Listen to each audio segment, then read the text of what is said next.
Qui est l'homme le plus intelligent du monde? C'est peut-être l'une des questions sans réponse.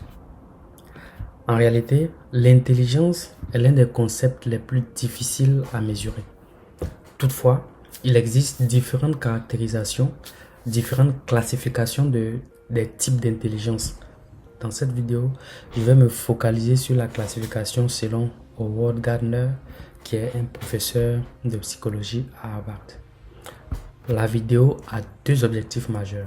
La première, c'est de vous permettre d'abord d'identifier votre type d'intelligence et de trouver la connexion que ce type d'intelligence pourrait avoir avec votre choix de carrière, mais aussi de permettre, par exemple, à ceux qui sont déjà parents de faire attention au type d'intelligence que leur enfant possède.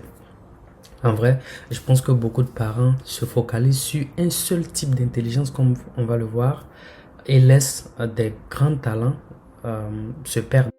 Lionel Messi ne serait pas forcément un très grand scientifique, ni Albert Einstein, un grand footballeur. En 1983, Howard Gardner a publié un livre, Frames of Mind, The Theory of Multiple Intelligence. Dans ce livre, il a développé une théorie qui est connue sous le nom de la théorie des intelligences multiples, où d'abord il commence par critiquer l'emploi des tests d'intelligence classiques qui sont utilisés pour l'orientation scolaire des enfants. Après cette critique, il propose 8 types d'intelligence que un être humain pourrait avoir, et naturellement, il est très difficile de les mesurer. Donc la seule façon d'y parvenir d'abord, c'est d'être conscient de l'existence de ces types d'intelligence et d'être maintenant attentif à soi-même, aux personnes autour de nous et surtout aux parents, à leurs enfants, et de ne pas détruire des grands footballeurs ou encore détruire, pourquoi pas, des grands scientifiques en voulant qu'ils fassent ce que nous voulons qu'ils fassent. Dans cette première vidéo, je vais juste me focaliser sur les 4 premiers types d'intelligence et dans une seconde, je parlerai des 4 derniers. Deux choses. Premièrement, essayez du mieux que vous pouvez d'identifier laquelle des intelligences vous avez. Et puis, je vais aussi parler des exemples de choix de carrière dans lesquels chaque type d'intelligence pourrait exceller. Le premier type d'intelligence est peut-être le plus connu et certainement le plus facile à mesurer. Il s'agit donc de l'intelligence logico-mathématique. Cette intelligence est très facilement mesurée à l'école avec les différents tests qui sont proposés aux étudiants. Donc, si par exemple vous êtes une personne douée dans la résolution des problèmes de logique, dans l'analyse des informations très complexes ou à utiliser encore des modèles mathématiques, vous pourriez avoir une forte intelligence logico-mathématique. Des exemples de professions où les personnes qui ont de telles intelligences pourraient exceller, c'est par exemple la profession d'économiste, les mathématiciens, les programmeurs et de façon générale, tout ce qui est science et qui utilise beaucoup les mathématiques et le raisonnement logique. Un exemple populaire d'une personne qui a une intelligence logico-mathématique, c'est Albert Einstein par exemple, qui est un physicien de renommée mondiale dont les découvertes ont révolutionné et on redéfinit notre compréhension de l'univers. Le second type d'intelligence est probablement moins connu que le premier.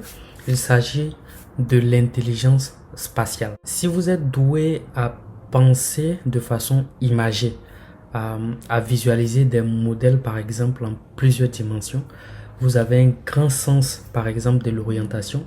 Le fait qu'il suffit pour vous de voir quelque chose une seule fois et finalement ça reste dans votre mémoire, vous pourriez certainement avoir une forte intelligence spatiale. Des exemples de professions dans lesquelles les gens qui ont une intelligence spatiale pourraient excéder, il s'agit des architectes, des pilotes, des designers graphiques et des artistes en général, peintres et tout ce qui va avec. Alors, un exemple de personne populaire qui a probablement une intelligence spatiale, il s'agit donc de Leonardo da Vinci, qui est donc un génie de la Renaissance qui a créé des œuvres d'art et des inventions révolutionnaires en exploitant pleinement son intelligence spatiale. Le troisième type, c'est l'intelligence musicale. Peut-être que vous avez une oreille musicale, que vous êtes très sensible au rythme, aux tonalités et que vous avez un talent particulier pour chanter ou encore pour jouer facilement d'un instrument.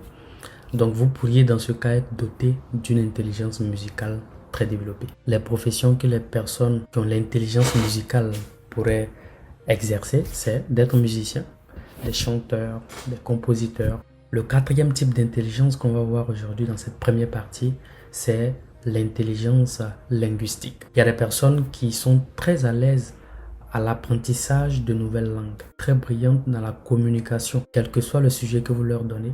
Il suffit que ces personnes prennent ce sujet et trouvent une façon très agréable et très simple de le transmettre. Les personnes qui sont dotées d'une très grande intelligence linguistique, ce sont les écrivains, les poètes, les avocats, les journalistes. D'accord? Donc si vous êtes très à l'aise dans la communication ou encore dans l'apprentissage de nouvelles langues, alors vous avez une intelligence linguistique très poussée. Merci d'avoir regardé cette vidéo jusqu'à la fin. Dites-moi en commentaire si vous avez été à mesure d'identifier votre type d'intelligence.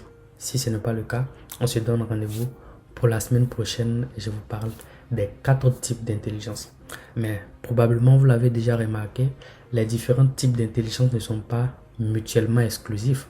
Vous pourriez avoir une intelligence dans plusieurs dimensions, mais je pense qu'il y a au moins 2 ou 3 qui sont très dominants et les autres peuvent être développés si vous le voulez.